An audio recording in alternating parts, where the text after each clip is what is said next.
Yeah, just text it. Tonight's winner in our second semifinal matchup of the 2018 NCAA Division III Men's Ice Hockey Championships. Our panel has Coach Tim Coughlin, as well as the captain Tanner Frace and the goalie TJ Flatt. Coach, take us through that game. I was just talking with Colby, how that first period, it looks like you dominated the first half of the first period, but then the game kind of settled in and it turned more of a physical type of boxing match where they were able to keep up with you a little bit better throughout that game. Well, they're a good team. So, I mean, first and foremost, congratulations to Colby and Blazer, and they've been on a pretty good run here, and it's easy to see why. They keep coming, they keep coming.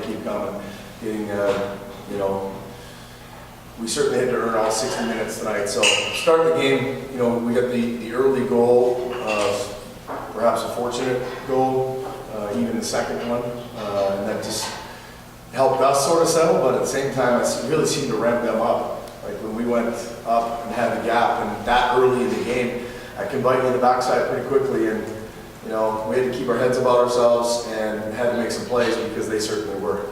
It seems as though at every level of hockey, the hardest score to coach is 3-0. What were you saying to your team when you guys were up by a score of 3-0?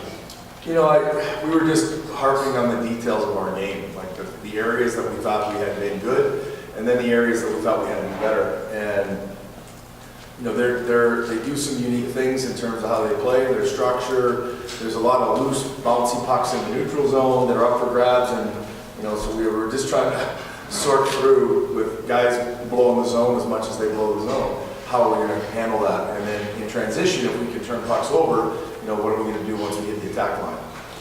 So Tanner, at the time of your goal, Colby was catching some lightning in a bottle. Some momentum was going their way. They're on a power play. You do what a captain does. You score a shorthanded goal. That proves to be really the game winner and the momentum boost for this team.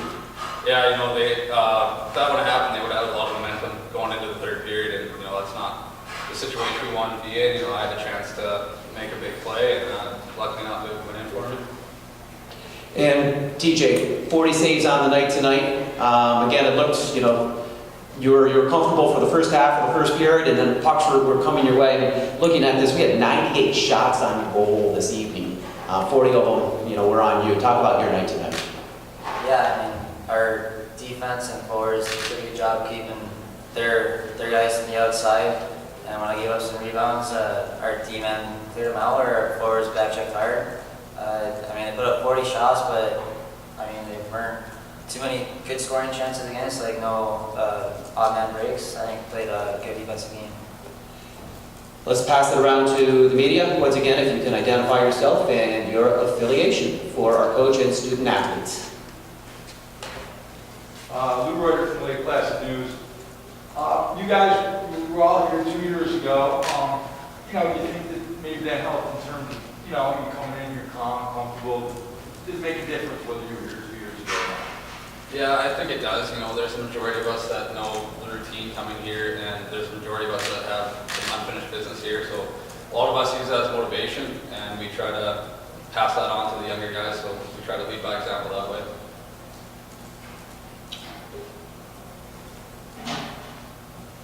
Hey Tanner, so Coach Coughlin was talking to me about your leadership. What were some of the methods, messages, or just kind of what was your approach, with a team with 10 talented freshmen, as we saw, but what were your methods, or how did you go about being a leader and not allowing youth to be a reason or an excuse that this program would maybe have a drop-off in any way and not be back here? With 10 freshmen coming in, we had a lot of big spots to fill. So I think the biggest thing I'd try to do is, not make them feel like freshmen.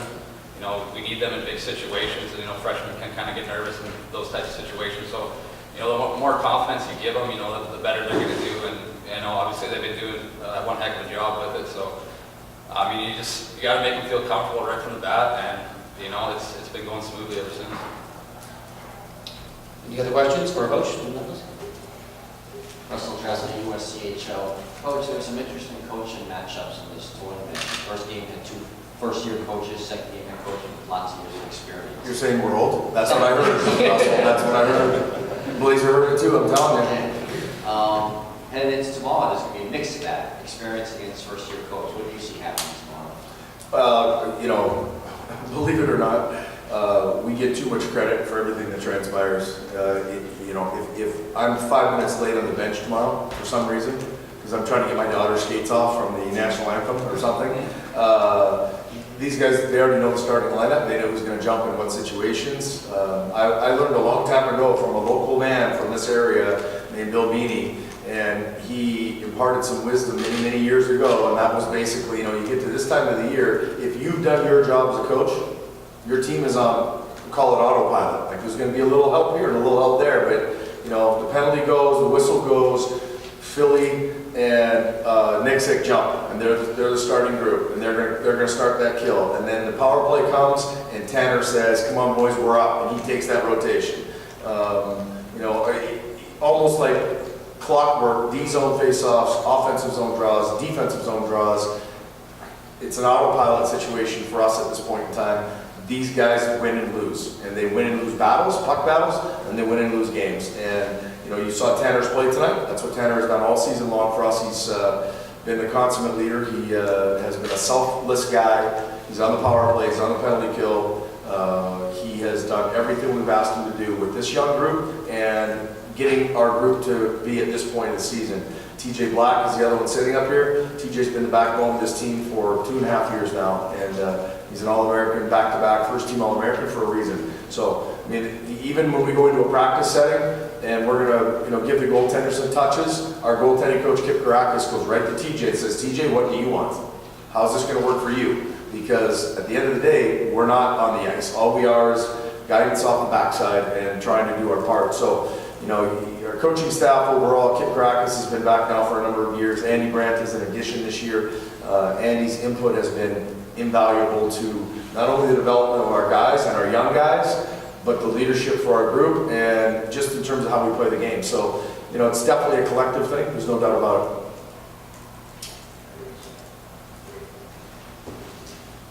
Hey, Coach. Nobody wants to answer questions from Mr. Roser. 25 years. I know, I could ask you this after, but I think others may be interested. So we'll ask him. I'm curious about the non-penalty call that was reviewed and then the explanation that was given, because that's certainly a unique situation to have a non-call reviewed, ultimately did not result in a penalty. Yeah, so my answer is we don't use review in Division III. We've never used it. I don't have a coach's challenge. I've never had a coach's challenge. I don't know what they can review and what they can't review. This is new for us. So we knew it going in. They talked about it at the championships meeting and said this is the direction that we are going, and we said okay. So I actually don't know the answer to that. All I do know is I thought it had to be a call on the ice that was then in question and or able to be looked at. I was told at that intermissioner that, you know, we were also, well, that's a different story. When he came to me, I said I thought there needed, and he said, no, we can make that call. So I don't know, those are Division III referees. I don't think they ever use it. We don't use it. I don't know. I can't answer it any more than that. They just told me that it was okay to do. Yeah. Thanks. Tanner, your first goal of the night. So we covered the shorthander, which was obviously a huge goal of the game. That first goal, no less effort for you, flopping on the ice than to make a play on that puck and swatting it toward the net. Can you talk about that? And Coach told us before the game that, you know, tracking pucks on his D-men was pretty important. So that's basically just what I did. And you know, I got a stick on his, and puck went in the net. And obviously it was a big goal. You know, the next one was huge. We talked about it on the bench, and go out and get that one. You know, I felt pretty good about that. You know, my game just got better since that happened. But yeah, coaches stressed about tracking pucks and getting on their D-men, and that's just what I did. Any other questions for our coach, student athletes?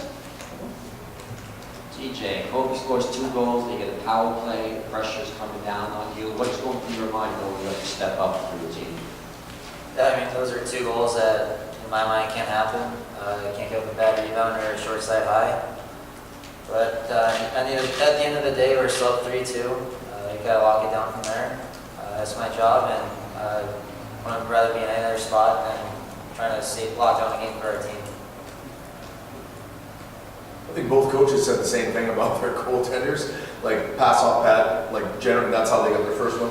And the other one, the kid made a heck of a shot from a tough angle.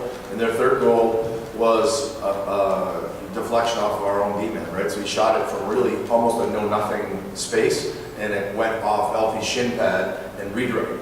TJ was locked on it, puck was, he had it, and then it moves, right? So that's how goals are scored this time of the year. You gotta get to the paint, you gotta get to the hard areas, and keep your puck, keep your stick on the ice, because you never know which one's going to be the big one. So Tanner's goal to put us up 4-2 that gave us a big, push back at that time. But to watch them push back again, not surprised. I mean, that's what we heard about that team, right? So they're a good team.